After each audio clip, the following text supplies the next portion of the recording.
would be the amount of work and the amount of everything.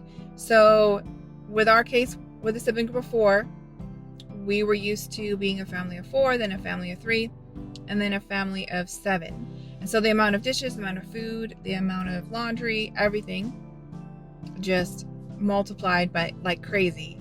And so that is just something, logistics, that you just get used to.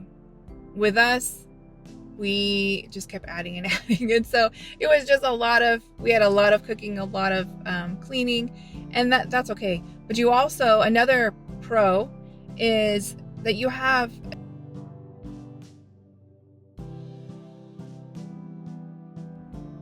Hi, welcome to the One Tough Mama podcast. My name is Christine Siddons, and today I am going to talk about adoption, specifically adopting siblings versus singles. And this is from our perspective. I did talk to my husband, and we do have the same perspective. And so we have adopted 2 sibling groups and 1 single. And if you notice, I'm in my car. I think I'm going to do these adoption series episodes in my car. Specifically, I don't want my kids to be hearing everything that I'm going to be talking about, because it does pertain to them since they are adopted. So hopefully the podcast will still turn out good with the sound and everything. So some pros with siblings, they have each other.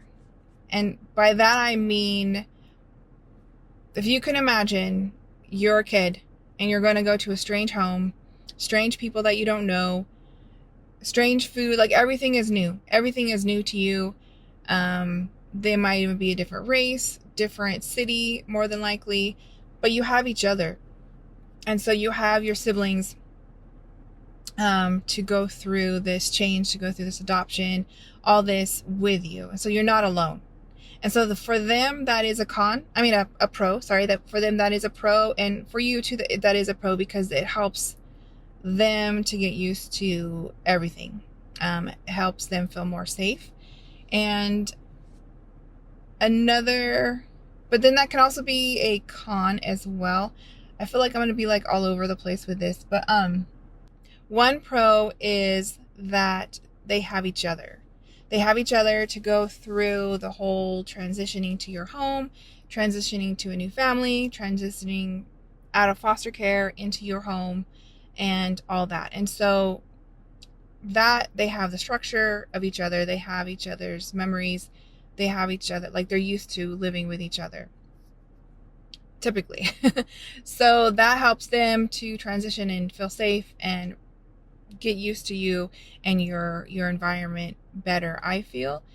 But that can also be a con, because not all siblings have lived together, and so they're not all used to living together and going through life together. A lot of times it's hard to find foster families, resource parents, who can take in a sibling group.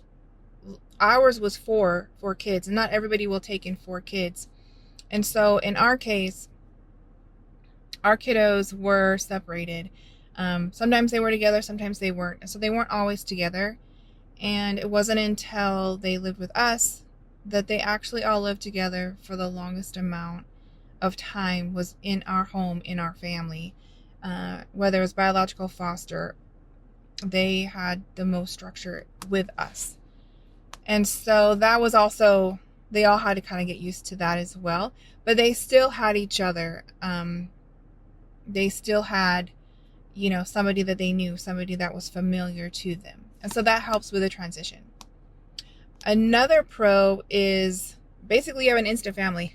And so, and you kind of just go through it all, the paperwork, the adoption, the getting used to each other, everything that's included in adoption, you go through it that one time. Unless you're going to be like us and adopt more and more and more. Maybe, you'll be like one and done, and that's it. I'm done. And you don't have to go through the process again, because the process can be tedious and a lot of work. Second or third pro would be that they help each other remember their stories. So as you could tell with the age, we have a big age gap with ours. The oldest of our adopted kids was 11 and the youngest was 2.5. So the 2.5-year-old, he just knows us. The others had memories prior to us. And so they are able to help him fill in the gaps that we wouldn't know and we wouldn't be able to tell him. They'll be able to tell them stories of their past, how they grew up, why they came into foster care, whatever their memories are, they are able to fill that in for each other. Sorry, I'm trying to hold my laptop and it's kind of like all over the place. So they can fill in the gaps for each other. And with our second sibling group, that was helpful because one of the siblings is our child with special needs, and so the other child was able to help us and like, okay, can he cut his own food? Can he do this? Can he do that? Can he do that? And that sibling was able to help us and get to know what he can and can't do, his abilities a lot better. And so that was nice. And it's also nice because with the child with special needs, he didn't know how to answer certain questions. Like if we asked him, I can't even remember an actual question, but he was able to go to his sibling and like, well, we could go to a sibling and say, hey, could you ask him blah, blah, blah. And he would answer. She could say the same thing and ask it the same way. But because it was coming from her, then he understood and he could feel safe in the question and the answer. Because those two had never been separated. They had always been together. And so that's all that he knew. And so that is a good thing about adopting siblings. And you can kind of get to know them better in a way. And you know, in a way, because they can fill, like I said, they can fill in the gaps. There are certain things about one sibling that was explained by another sibling because like it triggered a memory, and it was this is this and this that happened, and you're like, okay, well that explains why this child is acting this way or is triggered by this or whatever. And so they can fill in the background and their backstory a lot easier than the paperwork that you get from your agency. Another pro would be that they could keep each other accountable. Like if they're honest kids, they'll kind of expose each other and be like, no, that's not true or whatever. So a con would be the amount of work and the amount of everything. So with our case, with the sibling group of 4, we were used to being a family of 4, then a family of 3, and then a family of 7. And so the amount of dishes, the amount of food, the amount of laundry, everything just multiplied by like crazy. And so that is just something, logistics, that you just get used to. With us, we just kept adding and adding. And so it was just we had a lot of cooking, a lot of cleaning, and that's okay. But you also, another pro is that you have a teamwork. Each of our kids had a place in our family. Some of them were cleaner than others, and so they're the ones that, you know, each person is good at something. And every child brings something to the family. And so we had a lot of gaps that were filled in, and that was very nice. And you know, they say many hands make light work, and it's true. You know, when we would build a plate, we built like a play set, like a jungle gym kind of together. We built it all together because we had everybody helping. You know, my husband always had somebody helping him change the oil and things like that. So you always have helpers. You always have somebody to help you. You always have somebody to play with, or they each have somebody to play with all the time. And so that is good. Another con would be that they can kind of be a team together and cover for each other when they want to misbehave. For lack of other words, they will cover for each other. They will hide things for each other. They will lie for each other. And they will also throw each other under the bus. But they will cover for each other. They will, like I said, so they can gang up on you. And that's not good. And so but that's probably depends on the sibling group. One pro con, I don't know how you want to interpret this, because it could go either way, but in our family, and I've heard other families the same, other families are different, but in our family, blood is very thick. So some of the issues that we have had is because of the sibling dynamics. They have a trauma bond, and that one is hard to explain unless you've been through it. And it's not a healthy relationship. It's a toxic relationship, a trauma bond. They're bonded because of their trauma. They're bonded through their trauma. And sometimes they need that trauma to keep going to feel bonded. They don't know how to bond in a typical healthy way. And so the trauma bond is real. And the trauma bond can affect them as adults, as kids as well. And they don't see the need for boundaries and things like that as much, or the need for speaking up. Like, hey, why didn't you tell me so and so was doing such and such? Well, they didn't really see the big deal because that wasn't a big deal, like growing up or whatever. And so that is a con. Like for us, it was a con. The DNA is a real legit issue. So we have our biological kids, and then 2 sets of siblings, and then our singles. So we have 4 different sets of DNA in our house as far as kids go. And I tell you, DNA and inherited family trauma is real. And so typically when one child has some kind of behavioral issue, mental health issue, it can very well lead into the other one. And generally, whatever brought them into care does affect each child. With our first set, because the age gap was so big, our youngest he got affected in a whole different way. Some things were the exact same, but some of it was not the same trauma. So DNA, like I said, is a big thing, and blood can be thicker, where they say blood is thicker than water or whatever. So sometimes it is hard for them to separate from their biological,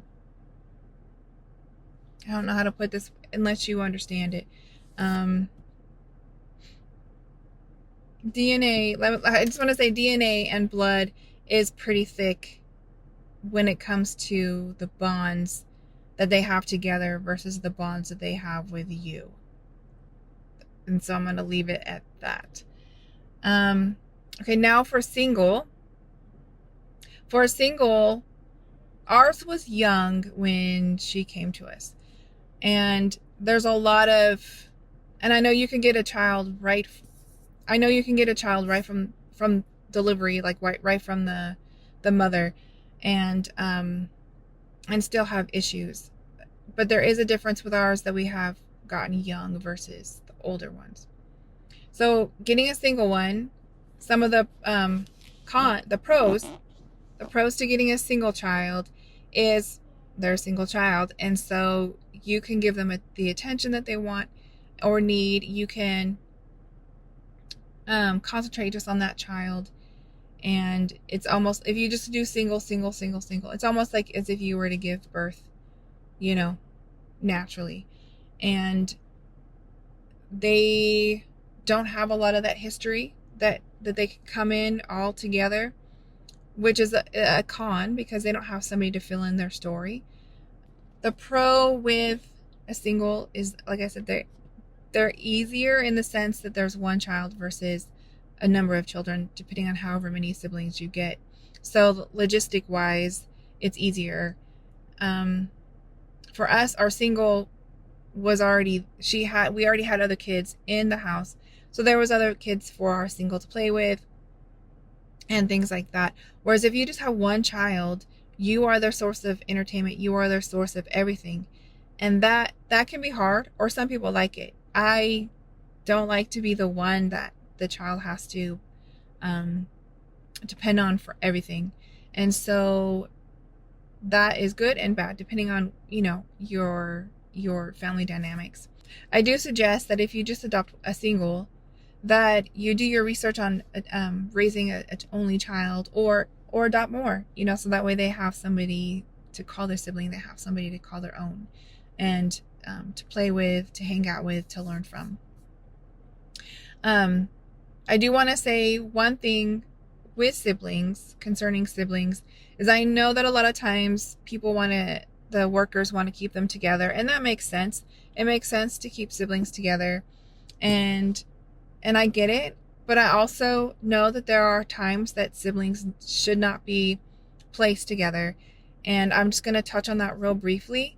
So if there's been abuse, like sibling to sibling abuse of any kind, they should not be placed together.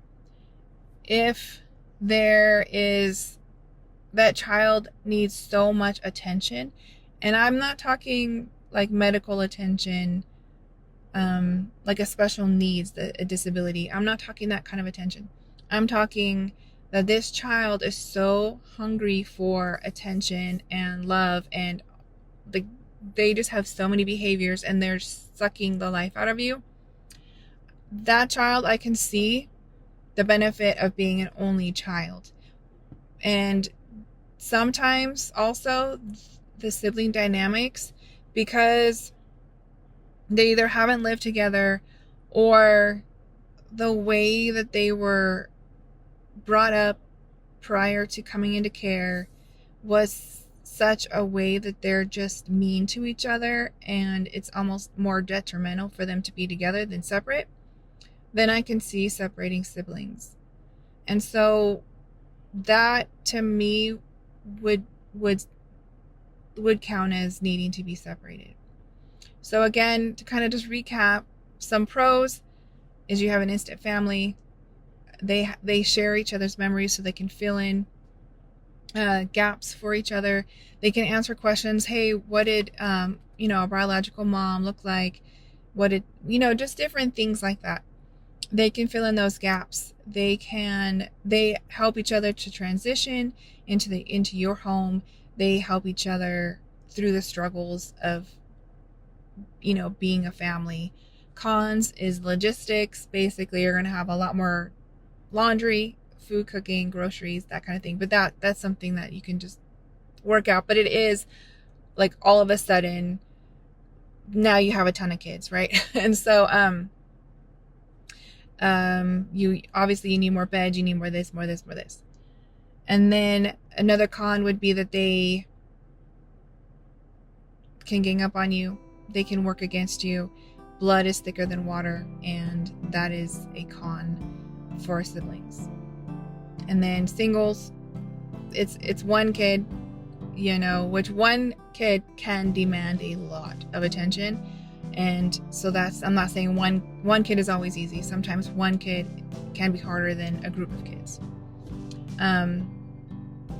Another pro with having siblings is they have someone to play with, but you probably will have to teach them how to play healthy together. And, so if you're thinking about adopting and you're kind of like siblings versus no, if we were going to adopt again, I would be open to adopting certain siblings, because I've learned certain things over the past years. And I would be open to singles as well. So either one is good. And I just want to put it out there as far as adopting siblings. If you guys have any questions about adopting siblings or singles that I didn't cover, feel free to leave me a comment and I'll try to answer it. And if you guys have any other adoption questions, again, leave a comment and I will answer the best as I can. Thank you.